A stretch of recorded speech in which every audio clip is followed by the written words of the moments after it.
இன்று தமிழ்நாடு சட்டசபையில் தொகுதி மறுவரையறைக்கு எதிராக தமிழ்நாடு முதலமைச்சர் திரு ஜோசப் விஜய் அவர்கள் கொண்டு வந்த தனிநபர் தீர்மானத்தை ஆதரித்து பேசி அதிர்ச்சி கொடுத்திருக்கிறது திராவிட முன்னேற்ற கழகம். இதை பற்றி நம்ம வீடியோக்குள்ள போய் பேசலாம். வெல்கம் டு அரக்குரல் யூடியூப் சேனல். நான் உங்கள் நியமத் முகமது. டீலிமிட்டேஷன், அதாவது தொகுதி மறுவரையறை. இந்த தொகுதி மறுவரை எப்படியாவது செயல்படுத்திவிட வேண்டும், அமல்படுத்திவிட வேண்டும் துடியாய் துடித்துக் கொண்டிருக்கிறது ஒன்றிய பாஜக அரசு.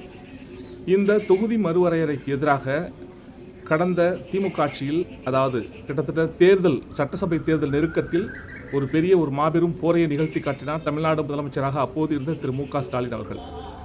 தென் மாநிலங்கள் இந்த தொகுதி வரையறையின் மூலமாக பாதிக்கப்படும் என்பதை தென் மாநில முதல்வர்களை அழைத்து கூட்டத்தை நடத்தினார். அதற்கு பிறகு இந்தியா முழுவதும் உள்ள கட்சிகளை ஒருங்கிணைத்து நாடாளுமன்றத்தில் அந்த சாண்ட்விச் மசோதா தாக்கல் செய்யப்பட்ட போது அதை தோற்கடித்து சங்கிகளை கதறித்தார்.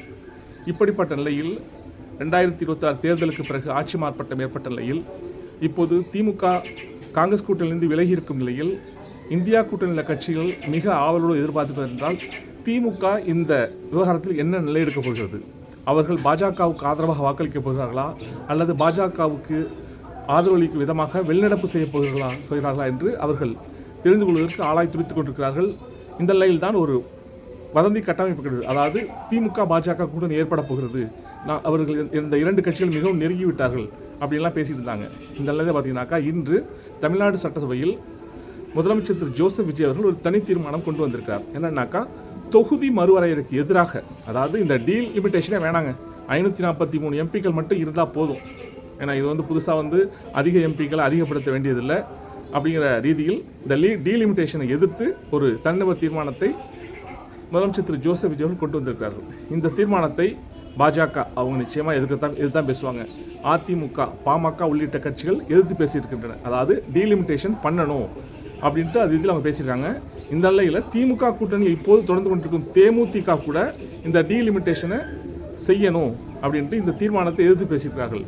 இந்த நிலையில் தான் ஒரு ட்விஸ்ட் நடந்திருக்கு. என்னன்னா, இத்தனை கட்சிகள் தேமுதிக கூட, திமுக கூட்டணியில் உள்ள கட்சி கூட இந்த டீலிமிட்டேஷனை ஆதரித்து இந்த தீர்மானத்தை எதிர்த்து பேசும் நிலையில் திமுகவும் கூட இந்த தீர்மானத்தை எதிர்த்து தான் பேச போகிறாங்க என்று எதிர்பார்த்த நிலையில் திமுகவின் இளைஞரணி செயலாளரும் தமிழ்நாடு சட்டப்பேரவை எதிர்க்கட்சி தலைவருமான திரு உதயநிதி ஸ்டாலின் அவர்கள் இந்த தீர்மானத்தை ஆதரித்து பேசியிருக்கிறார். அவர் பேசுனது என்னன்னா, இந்த வரலாற்றெல்லாம் சொல்லியிருக்காரு. தேர்தலுக்கு முன்பாக இந்த மார்ச் மாதத்திலேயே இந்த டீலிமிட்டேஷனை எப்படியாவது அமல்படுத்த வேண்டும் என்பதற்காக பாஜக செய்த முயற்சியை திமுக தலைவர் எப்படியெல்லாம் முறியடித்தார். 5 மாநில முதல்வர்களை அழைத்து கூட்டம் நடத்தி தென்னக மாநிலங்கள் பாதிக்கப்படாத வகையில்தான் தென்னக மாநிலம் எப்படியெல்லாம் பாதிக்கப் போகுது என்பதை அவர்களுக்கு தெளிவுபடுத்தினார். இப்படிப்பட்ட நிலையில் தான் அகில இந்திய கட்சிகளை ஒருங்கிணைத்து அந்த டீலிமிட்டேஷன் மசோதா தோற்கடிக்கப்பட்டது. இப்பொழுது மீண்டும் அவர்கள் வருகிறார்கள். இந்த நிலையிலும் நாங்கள் அந்த டீலிமிட்டேஷனை எதிர்க்கிறோம். அதாவது தமிழ்நாட்டிற்குள்ள 7.18% பிரதிநிதித்துவம் குறைக்கப்படக்கூடாது. அப்படி இல்லை என்றால் 1971 ஆண்டில் திருத்தப்பட்ட அதே சட்ட தொடர வேண்டும் என்று தெளிவாக பேசியிருக்கிறார் தமிழ்நாடு சட்டப்பேரவையில் எதிர்க்கட்சி தலைவர் திரு உதயநிதி ஸ்டாலின் அவர்கள். எப்படியும் திமுக எதிர்த்து பேசும், இந்த தீர்மானத்தை எதிர்த்து பேசும், அதை வச்சு நம்ம கம்பி கட்டுற கதையெல்லாம் சொல்லலான்ட்டு காத்திருந்த ஆளுங்கட்சிக்கு மூஞ்சில் கரி பூசப்பட்டிருக்கிறது. இதுதான் நடந்திருக்கு. அப்புறம் பார்த்தீங்கன்னா, கடந்த திமுக ஆட்சியில் கோயில் நிதியை கொண்டு கல்லூரிகள் தொடங்கலாம் என்று ஒரு தீர்மானம் நிறைவேற்றப்பட்டு அது செயல்படுத்தப்பட்டு கொண்டிருக்கிறது. இந்த தீர்மானத்தை எதிர்த்து ஒருவர் கோர்ட்டில் கேஸ் போட்டிருக்காரு. அதாவது கோயில் நிதியை கொண்டு கல்லூரிகள் தொடங்கக்கூடாது, அப்படி திமுக அரசு கொண்டு வந்த அந்த சட்டத்தை நீக்க வேண்டும் என்று ஒரு கோர்ட்டில் கேஸ் போட்டிருந்தார் ஒருத்தர். அந்த கேஸை விசாரித்த உயர்நீதிமன்றம் அதை தள்ளுபடி செய்திருக்கிறது. அதெல்லாம் பிரச்சனை கிடையாது, கோயில் நிதியை கொண்டு கல்லூரிகள் தொடங்கலாம், கல்விக்காக பயன்படுத்தலாம். விளாத்திக்குளம் மற்றும் திருச்செங்கோட்டில் கட்டப்பட்டு கொண்டிருக்கும் கல்லூரிகளுக்கு கூடுதல் நிதி தேவைப்பட்டால் அறநிலையத்துறை தமிழ்நாடு அரசை அணுகலாம் அப்படின்ட்டு ஒரு தெளிவான ஒரு விளக்கத்தை சொல்லி அந்த கேஸை முடிச்சு வச்சுருக்காங்க உயர்நீதிமன்றம். பாருங்கள், இந்த கேஸை போட்டது யாராக இருக்கும்? படித்தாக்கா அறிவு வந்துடும், அதெல்லாம் அந்த மாதிரி அறிவெல்லாம் மக்களுக்கு வரக்கூடாதுன்னு எண்ணக்கூடியாங்க அந்த சங்க பரிவார கூட்டத்தை சேர்ந்தவர் தான் ஒருத்தர் கேஸ் போட்டிருக்காரு. அதுக்கு தான் இப்படிப்பட்ட ஒரு தீர்ப்பு கிடச்சிருக்கு. அப்புறம் பார்த்தீங்கன்னா, உச்சநீதிமன்றத்தில் தமிழ்நாடு அரசு ஒரு திட்டவட்டமான ஒரு விஷயத்தை வாதிட்டு சொல்லியிருக்காங்க. அப்படி என்னன்னாக்கா, ஜவஹர் நவோதயா பள்ளி இது தமிழ்நாட்டில் எப்படி தொடங்கியே ஆகணும் அப்படின்ட்டு ஒன்றிய அரசாங்கம் பல யார் ஆட்சியில் இருந்தாலும் சரி, காங்கிரஸோ பிஜேபி யார் ஆட்சியில் இருந்தாலும் முயற்சி செஞ்சுட்டே இருக்காங்க. இந்த விஷயம் வந்து உச்சநீதிமன்றத்தில் வழக்காக தாக்கல் செய்யப்பட்டிருக்கு. அந்த வழக்கில் தமிழ்நாடு அரசின் சார்பாக வாதிட்ட வழக்கறிஞர் சொல்லியிருக்காருனாக்கா, கடந்த 5 ஆண்டு கால திமுக ஆட்சி, அதாவது 2021 முதல் 26ஆம் ஆண்டு வரை நடைபெற்ற திமுக ஆட்சியில் செய்யப்பட்ட சாதனைகளை பட்டியலிட்டிருக்காங்க. அதோட தமிழ்நாட்டில் உள்ள 56,577 பள்ளிகளில் 1,24,00,000 மாணவர்கள் படிச்சுட்டு இருக்காங்க. அந்த மாணவர்களில், அந்த அரசு பள்ளிகளில் படித்த மாணவர்களில் 1912 பேர் ஐஐடி, ஐஐஎம், என்ஐடி போன்ற ஒன்றிய அரசின் கல்வி நிறுவனங்கள் சேர்ந்திருக்கிறார்கள். அதனால் நவோதயா, ஜவஹர் நவோதயா பள்ளிகளை தமிழ்நாட்டில் தொடங்குவதற்கு நாங்கள் அனுமதிக்கவே முடியாது அப்படின்னு திட்டவட்டமாக உச்சநீதிமன்றத்தில் வாதிடப்பட்டிருக்கிறது. அப்புறம் சீமான் அவர் வந்து நம்ம தமிழ்நாட்டின் நிதியமைச்சர் இருக்கார்ல, மரிய வில்சன், அவருக்கு ஒரு கடுமையான கண்டனத்தை தெரிவிச்சிருக்காரு.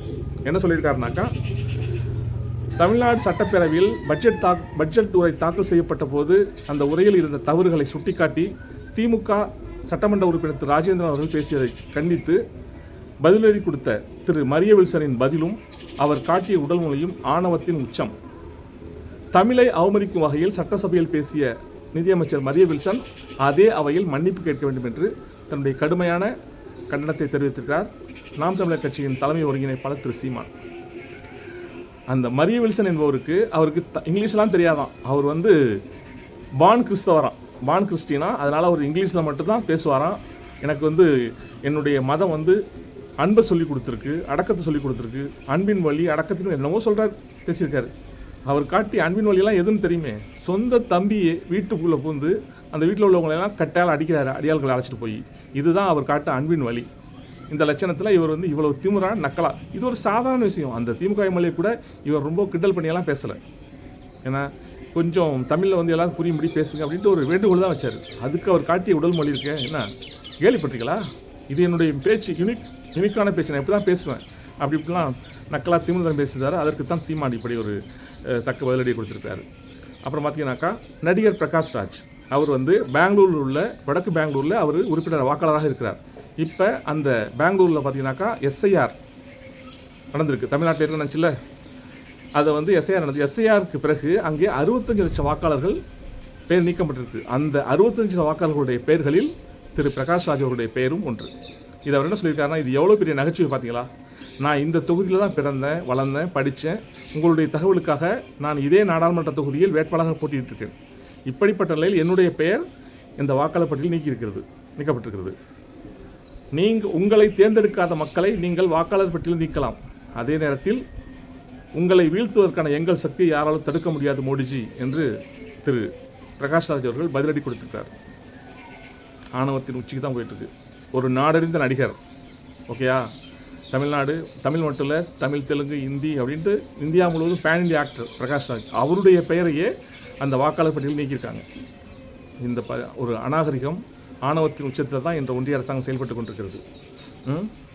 அப்புறம் 2021ஆம் ஆண்டில் உத்தரப்பிரதேச மாநிலம் ஆக்ராவில் 2 சகோதரிகளை வீட்டிலேயே அடைத்து வைத்த தந்தைக்கு 25 லட்சம் ரூபாய் அபராதம் விதித்து தீர்ப்பளித்திருக்கிறது அலகாபாத் ஹைகோர்ட். என்ன காரணம்னாக்கா, 2021ஆம் ஆண்டு இந்த 2 சகோதரிகளும் தானாக முன்வந்து, தானாக விரும்பி இஸ்லாமிய மார்க்கத்தை தழுவியிருக்கிறார்கள். ஆனால் அதை வேணும்னாக்கா அப்போது அந்த மாநில போலீஸார் வந்து இது சட்டவிரோத மதமாற்றம் சட்டத்தின் கீழே இது வந்து சட்டவிரோத மதமாற்றம், கட்டாய மதமாற்றம் என்ற அடிப்படையில் வழக்கு பதிவு செய்திருக்கிறார்கள். இந்த கேஸை விசாரித்த அலகாபாத் ஹைகோர்ட்டு இப்போ தீர்ப்பு கொடுத்துருக்காங்க. 25 ரூபாய் இழப்பீடு தொகையை தந்தை அனில்குமாரும் உத்தரப்பிரதேச மாநில அரசாங்கமும் இணைந்து வழங்க வேண்டும் என்று ஒரு தெளிவான தீர்ப்பு கொடுத்துருக்காங்க. உண்மையிலே அலகாபாத் ஹைகோர்ட்டில் இப்படி ஒரு தீர்ப்பு வந்துருக்காங்க, அது ஆச்சரியமாக இருக்குது. ஏன்னா ஏற்கனவே அந்த கோர்ட்டில் கொடுக்கப்பட்ட தீர்ப்பெல்லாம் சங்கித்தனமான தீர்ப்பு, ஒரு பக்க ஒரு அநீதியான தீர்ப்புகளாக தான் கொடுத்துருந்தாங்க. இப்படிப்பட்ட நிலையில் அலகாபாத் உயர்நீதிமன்றத்திலிருந்து உத்தரப்பிரதேச மாநிலத்தில் இருந்து இப்படி ஒரு தீர்ப்பு வந்திருப்பது ஒரு பெரிய ஆச்சரியமான விஷயம்தான். சட்டம் நிலைநிறுத்தப்பட வேண்டும், பாதிக்கப்பட்ட பெண்களுக்கு தகுந்த உரிய நிவாரணம் வழங்கப்பட வேண்டும் என்பதே நம்முடைய விருப்பமாக இருக்கிறது. ஓகேயா? இப்படி தான் போயிட்டுருக்கு. இன்னும் பல செய்திகளை சொல்லலாம். அப்புறம் இன்னொரு விஷயம், முக்கியமான விஷயம், தமிழ்நாடு சட்டப்பேரவை இந்த சட்டப்பேரவை கூட்டத்தை வந்து மாலையில் கூட நடத்தலாம் அப்படின்ட்டு ஒரு முடிவு எடுத்திருந்தாங்களாம். தமிழ்நாடு சட்டசபை சபாநாயகர் திரு ஜேசிடி பிரபா சொல்லியிருக்காரு. மாலை நேரத்தில் கூட சட்டசபை கூட்டத்தை நடத்தலான்னு ஒரு முடிவு செய்திருந்தோம். ஆனால் மாலையில் சட்டப்பேரவை கூட்டத்தை நடத்துவது சிலருக்கு சிரமமாக இருக்கிறது. அந்த அடிப்படையில் ஒரே ஒரு சிட்டிங்லேயே முடிச்சு மாலையில் நடத்துகிற ஐடியா இல்லை இப்போதைக்கு அப்படின்னு சொல்லியிருக்காரு. மேலே என்ன சொல்லியிருக்காருனாக்கா, இனிமேல் வரும் திங்கள் முதல் உறுப்பினர்கள் வந்து 10 நிமிஷம் மட்டும்தான் பேசணும். அதற்கு பிறகு நீங்கள் நீட்டிச்சே போனீங்கன்னாக்கா நான் உங்களுடைய மைக்கை கட் பண்ணிவிடுவேன். அதே போல் இது அதுக்காக வந்து உறுப்பினர்கள் கோபித்துக் கொள்ளக்கூடாது அப்படின்ட்டு அதையும் சொல்லியிருக்காரு தமிழ்நாடு சட்டப்பேரவை சபாநாயகர் திரு JCD பிரபாகர் அவர்கள். இதுதான் போயிட்டுருக்கு. தேங்க்ஸ் ஃபார் வாட்சிங்.